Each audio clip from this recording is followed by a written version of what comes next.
Le soleil darde ses rayons sur Jérusalem.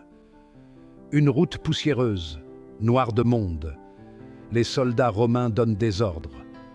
Au centre de tout cela, un homme. Il chancelle sous le poids d'une croix brute. C'est Jésus de Nazareth, condamné à mourir.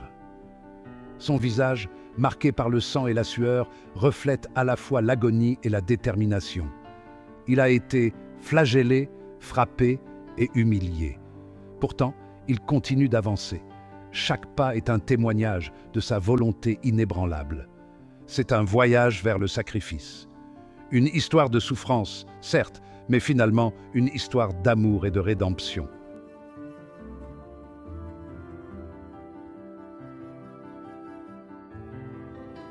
Le chemin vers le Golgotha, le lieu du crâne, est long et ardu. Jésus, son corps tourmenté par la douleur, trébuche encore et encore. Les soldats romains, endurcis par des années de brutalité, ne montrent aucune pitié. Ils le harcèlent de cris et de coups de lance. La foule, un mélange de curieux et de cruels, observe avec un mélange d'émotions. Certains se moquent et l'insultent, d'autres pleurent ouvertement, leur visage marqué par la douleur et le désespoir. Parmi eux se trouvent les disciples de Jésus. Ils sont dévastés, leur espoir apparemment anéanti par le poids de cette brutale réalité. Et pourtant, au milieu de cette scène de souffrance et de désespoir, il y a autre chose. Une force silencieuse émane de Jésus. Il porte le poids des péchés du monde, le poids de nos transgressions.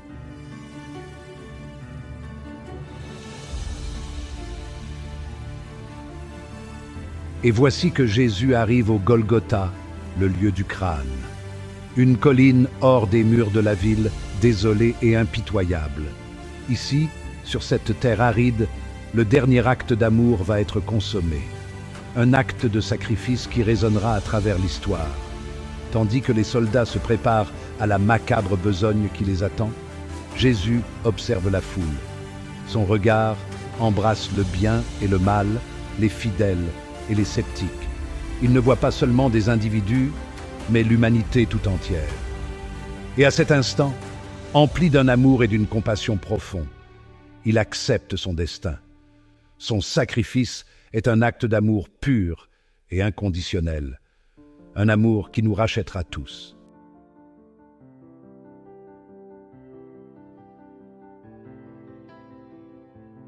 La croix brute, symbole de honte et de mort, est étendue à terre. Jésus, le corps brisé par la douleur, est contraint de s'allonger sur le bois froid et dur. Les soldats, le visage sombre et impassible, s'affairent avec une efficacité bien rodée. Ce sont des instruments de la loi romaine, insensibles à la souffrance qu'ils infligent. L'un d'eux brandit un lourd marteau de fer et des clous épais et cruels. Le son du métal contre le métal résonne dans la foule silencieuse, un frisson prélude à l'agonie qui s'annonce. Jésus ferme les yeux, sa respiration se bloque dans sa gorge. Il sait ce qui va arriver. Il sent l'acier froid contre sa chair, et puis le marteau s'abat. Jésus crie, un son de douleur pure et primitive qui transperce le cœur même des spectateurs les plus endurcis. Ses mains qui ont guéri les malades et réconforté les affligés, sont maintenant clouées au bois.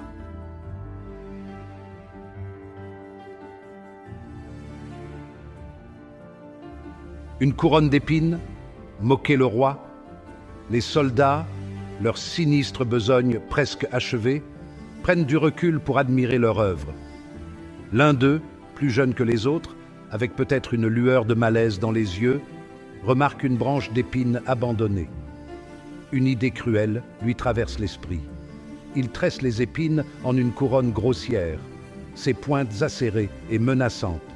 C'est une parodie de la royauté que certains ont attribuée à Jésus. Un symbole d'humiliation et de mépris. Dans un rire rauque, le soldat s'approche de Jésus et lui enfonce la couronne sur la tête.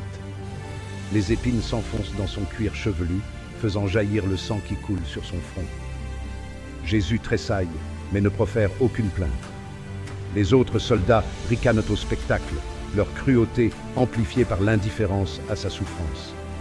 Et pourtant, c'est dans ce moment de totale dégradation que sa vraie majesté transparaît.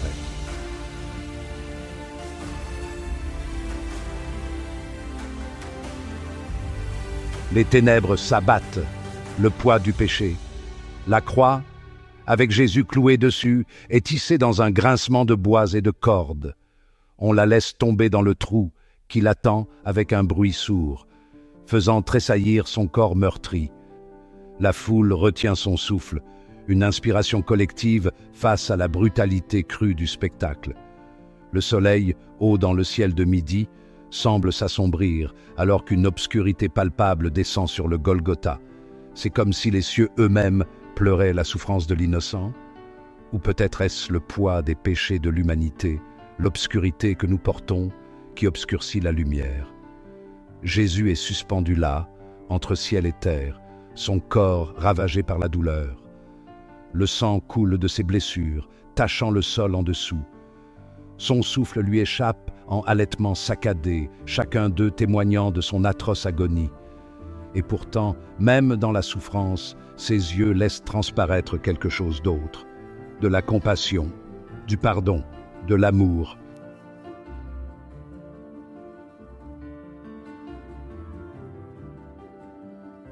Abandonné, et pourtant miséricordieux, le cri d'angoisse. Alors que les longues heures s'égrènent, un silence terrible s'abat sur le Golgotha. La foule moqueuse s'est tue, son attention captivée par le drame qui se déroule.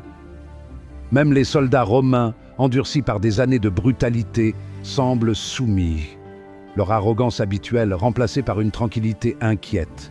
Et puis, de la croix, un cri résonne. « Mon Dieu, pourquoi m'as-tu abandonné ?»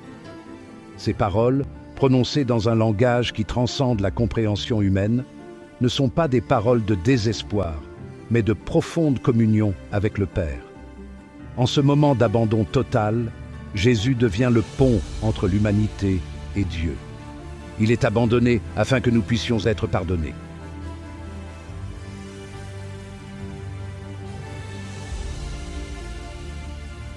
L'amour d'une mère, témoin du sacrifice. Au milieu de la foule, le cœur brisé par chaque respiration haletante de son fils, se tenait Marie. Elle avait été là depuis le début, de la crèche de Bethléem à cette colline du Calvaire. Elle avait été témoin de ses miracles, avait ressenti la chaleur de son amour et avait partagé la joie de ses enseignements. Maintenant, elle était témoin de sa souffrance, sa propre douleur amplifiée 1000 fois. Le poids de son chagrin était incommensurable, le pire cauchemar d'une mère qui se déroulait sous ses yeux. Et pourtant, au milieu de l'agonie, il y avait une foi inébranlable. Elle savait que ce n'était pas la fin. Elle se souvenait de ses paroles. Il n'y a pas de plus grand amour que de donner sa vie pour ses amis. Et dans son cœur, elle comprenait.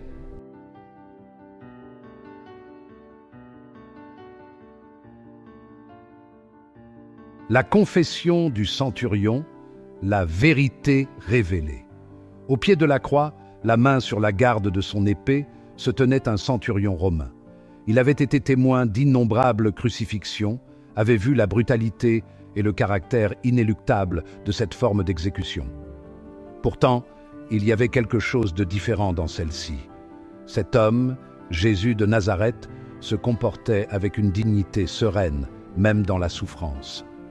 Le centurion avait entendu les murmures, les rumeurs de miracles et les déclarations de divinité. Il avait ri, les balayant comme des divagations de paysans superstitieux. Mais, tandis qu'il observait Jésus, son cœur endurci par des années de service militaire commença à s'attendrir. Il vit l'amour dans les yeux de Jésus, un amour qui s'étendait même à ceux qui le torturaient. Il entendit les paroles de pardon prononcées avec son dernier souffle. Et à cet instant, le centurion comprit. « Vraiment, celui-ci était le Fils de Dieu », déclara-t-il, sa voix résonnant d'une nouvelle conviction.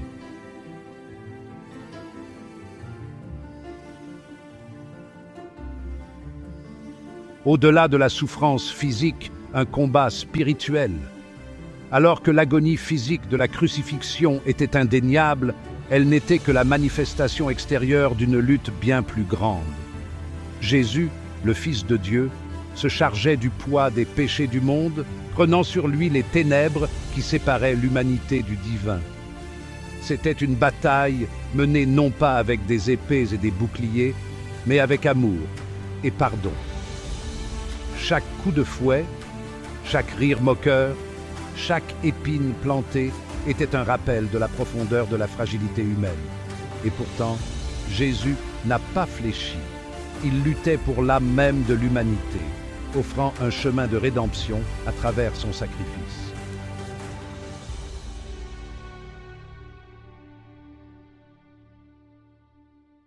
Tandis que le ciel s'assombrissait et que la terre tremblait, un événement majeur se produisait, invisible à la foule en contrebas. À l'intérieur du temple de Jérusalem, le voile qui séparait le Saint des Saints, le lieu le plus sacré du reste du temple, se déchira en deux, de haut en bas. Ce voile, un épais rideau, avait longtemps symbolisé la séparation entre l'humanité et Dieu. Seul le grand prêtre, une fois par an, était autorisé à entrer dans le Saint des Saints, et seulement après d'élaborés rituels de purification.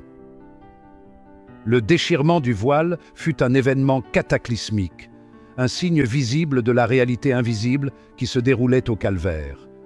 Par le sacrifice de Jésus, la barrière entre Dieu et l'humanité était brisée. L'accès au divin n'était plus limité à une élite, mais était désormais ouvert à tous.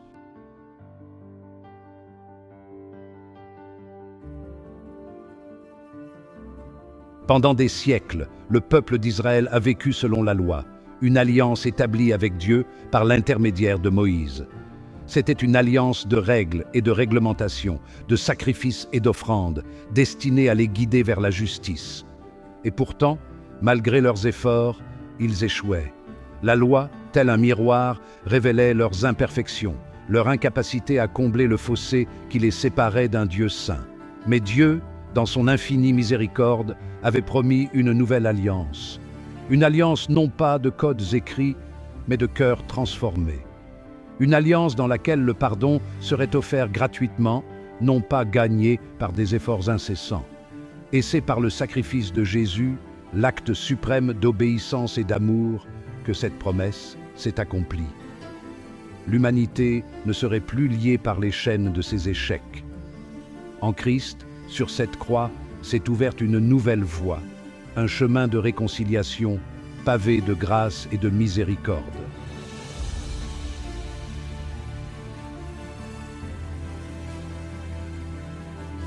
Imaginez une dette si vaste, si insurmontable, qu'elle ne puisse jamais être remboursée. C'était le poids du péché que l'humanité portait, un fardeau qui écrasait leurs esprits et les séparait de l'amour de Dieu. Chaque acte égoïste, chaque parole cruelle, chaque pensée envieuse s'ajoutait à cette dette toujours croissante. Mais Jésus, sur cette croix, s'est fait notre substitut. Il a pris notre place, portant sur lui le poids entier de notre péché. Lui qui n'a pas connu le péché est devenu péché pour nous, afin que nous puissions devenir justice de Dieu en lui. Par son sacrifice, les chaînes de notre esclavage ont été brisées, les portes de la prison grandes ouvertes. Nous n'étions plus esclaves du péché, mais enfants de Dieu, rendus libres de vivre dans la glorieuse liberté de son pardon.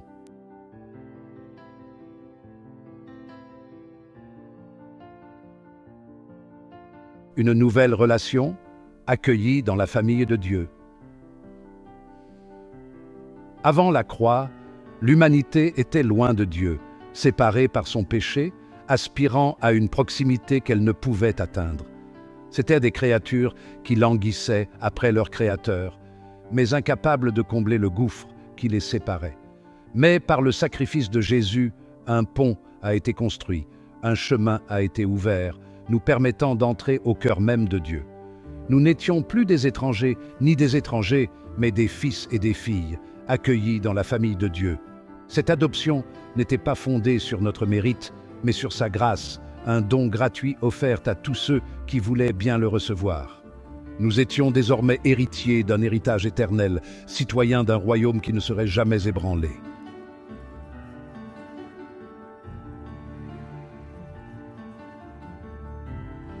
Le pouvoir de la résurrection, l'espoir au-delà de la tombe. La croix, malgré sa brutalité et sa finalité, n'a pas marqué la fin de l'histoire. 3 jours après sa crucifixion, Jésus ressuscita des morts, triomphant de la mort elle-même et offrant l'espoir à un monde plongé dans les ténèbres. Sa résurrection n'était pas un simple événement miraculeux, mais la pierre angulaire de la foi chrétienne. Elle a confirmé ses affirmations, démontrant son pouvoir sur le péché et la mort, nous offrant la certitude que nous aussi, nous partagerions sa victoire. La mort n'aurait plus le dernier mot. La tombe n'était pas la fin, mais la porte d'entrée vers une nouvelle existence glorieuse. Parce que Jésus a vécu, nous pouvons vivre aussi. Sa résurrection a donné un sens à notre souffrance, un but à notre vie et l'espoir d'un avenir qui transcende les limites de ce monde. Ce fut le triomphe final de l'amour sur la haine, de la vie sur la mort et de la lumière sur les ténèbres.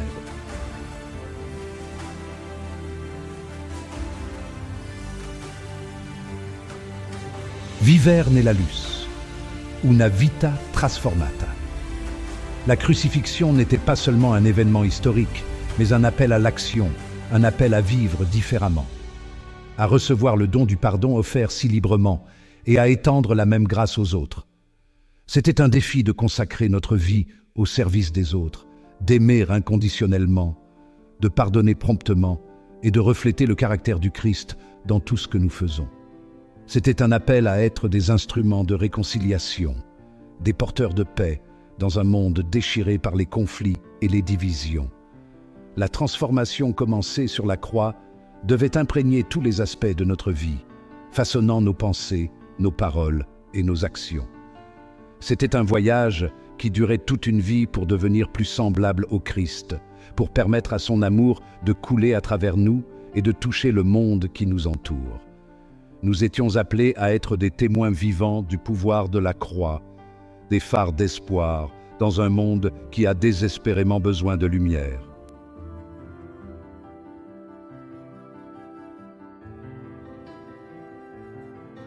Une histoire d'amour intemporel, un héritage durable. Bien qu'enracinée dans un temps et un lieu spécifiques, la crucifixion transcende l'histoire.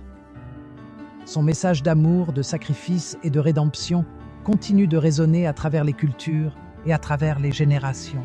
C'est une histoire qui a inspiré d'innombrables actes de courage, de compassion et d'altruisme. Elle a nourri des mouvements pour la justice, enflammé des passions pour la paix et offert du réconfort aux affligés. La croix se dresse comme un symbole intemporel de l'amour inébranlable de Dieu pour l'humanité. Un amour si profond, si vaste, si élevé, qu'il échappe à notre compréhension. C'est un amour sans limite, un amour qui nous poursuit sans relâche, un amour qui nous transforme de l'intérieur. Et ainsi, l'histoire de la crucifixion continue d'être racontée et transmise, offrant espoir, guérison et la promesse d'un amour qui ne nous abandonnera jamais.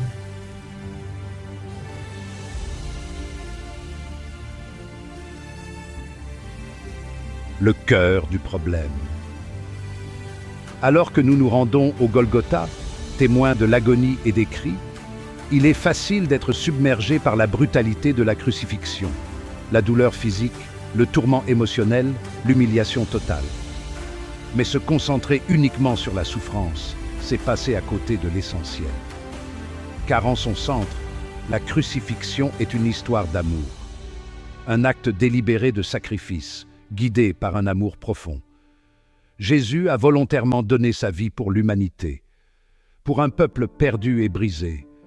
Son amour ne connaissait aucune limite. Il s'étendait aux marginaux, aux pécheurs, aux perdus. Un amour qui nous a embrassés dans nos heures les plus sombres.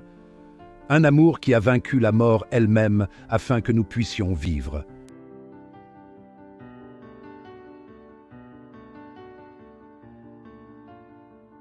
Écho à travers le temps, l'impact durable de la crucifixion. Les événements du Golgotha continuent de résonner à travers le temps, façonnant des vies et inspirant l'espoir. Des grandes cathédrales, aux prières silencieuses au chevet des malades, son impact est indéniable. C'est une histoire qui transcende les cultures et les langues. Le message d'amour, de sacrifice et de rédemption nous parle, nous aspirant à un sens et à un but. Nous voyons son influence dans les actes de bonté et de compassion. Des personnes inspirées à pardonner et à aimer, à offrir la grâce face à la haine. La crucifixion n'est pas seulement un événement historique, c'est une réalité vivante qui façonne notre monde, offrant de l'espoir et nous rappelant que nous ne sommes pas seuls.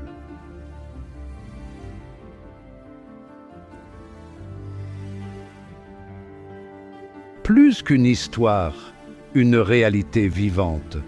C'est une chose d'entendre parler de la crucifixion, de la lire dans des textes anciens ou de la voir représentée dans l'art, mais c'en est une autre de laisser la réalité de ce qui s'est passé pénétrer véritablement nos cœurs, aller au-delà de l'assentiment intellectuel et entrer dans la profondeur de sa signification. La crucifixion n'est pas seulement une histoire, c'est une invitation à expérimenter le pouvoir transformateur de l'amour de Dieu dans nos vies. C'est un appel à laisser la réalité de ce que Jésus a fait pour nous pénétrer au plus profond de nos âmes, pour façonner nos pensées, nos actions et notre être même. Lorsque nous comprenons véritablement la profondeur de son sacrifice, l'immensité de son amour, tout change. Cela brise les murs que nous avons construits autour de nos cœurs. Cela démantèle les mensonges que nous avons crus sur nous-mêmes et sur notre valeur. Cela nous rappelle que nous sommes aimés, profondément et inconditionnellement aimés, non pas pour ce que nous sommes ou ce que nous avons fait, mais pour ce qu'il est et ce qu'il a fait pour nous.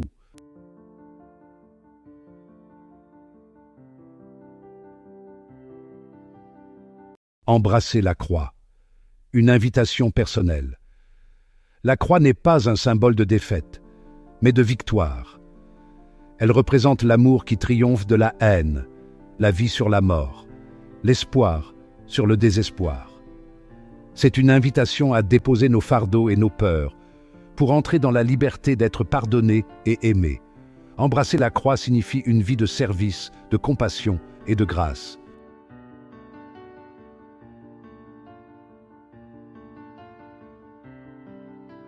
En suivant ces traces, l'amour comme lumière guide. Alors que nous quittons le Golgotha, n'oublions pas les leçons apprises. Emportons avec nous le message de la croix, en le laissant façonner nos interactions, nos relations et nos vies. Soyons connus pour notre amour, un amour patient et bienveillant, un amour qui n'envie pas et ne se vante pas, un amour qui n'est ni arrogant ni égoïste, un amour qui ne s'emporte pas facilement et ne garde pas de rancune. Un amour qui protège toujours, fait toujours confiance, espère toujours, persévère toujours. C'est l'héritage de la croix, c'est l'appel à l'action qui résonne à travers les siècles. Allons dans le monde et vivons comme des personnes transformées par l'amour, reflétant la lumière du Christ dans tout ce que nous faisons. Car en fin de compte, l'amour est tout ce qui compte. L'amour est le plus grand commandement. L'amour est l'essence même de Dieu. Que Dieu vous bénisse tous.